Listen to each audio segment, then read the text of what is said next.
ang PBA nga ay hindi na natin maintindihan kung ano nga ba talaga ang gusto na mangyari dahil ang malalakas na team lang ang nakakakuha ng mga malalakas na player. Well, pag-usapan nga natin, isa na dyan ay si RJ Abarientos na alam naman natin na isa sa mga matitinig na point guard na kinukuha sa labas ng bansa. Well, nakakapagtaka lang dahil ang malalakas na team lang ang pwedeng makahugot na katulad ni Abarientos, pati nila Holtman at sino pa? Siyempre sila Isaac Go at RV Tolentino. Well, si Tolentino nga hindi pa nga sigurado kung makakapunta pa sa Barangay Ginebra dahil marami na nga naglalabas sa balita na si Arvin nga posibleng malipat nga daw sa SMB. Well, alam naman natin ang farm team ng Barangay Ginebra, Terra Firma Jeep, pati na rin ang mga batang Northport. Well, ang Barangay Ginebra nga ay namimigay din ng player na papunta sa Northport, pati na rin sa Terra Firma. Well, alam naman natin na talagang ang Barangay Ginebra ay kailangan nila magpalit ng mga batang player dahil nagkakaroon na nga ng edad ang mga player ng Barangay Ginebra.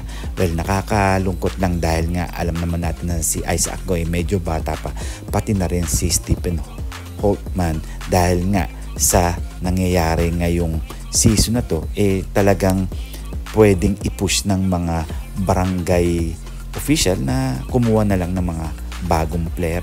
Well, alam naman natin si Christian Standhardinger nga talagang parang ayaw na nga daw maglaro sa Barangay Ginebra.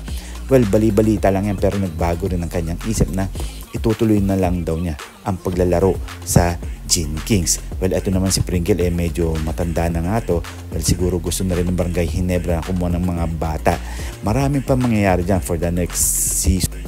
At syempre, hintayin na lang tayo kung ano pa mga susunod na mangyayari.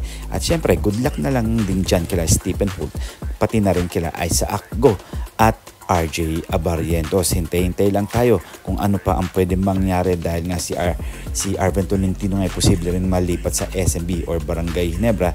Hindi pa natin alam kung sino nga ba ang pwedeng pumalit dito sa player na to. Dahil alam naman natin ng SMB pati rin ng Barangay Ginebra kumukuha na rin ng mga malalaking player dahil alam naman natin si Coach Tim Cone hindi basa-basa kukuha ng mga maliliit na player.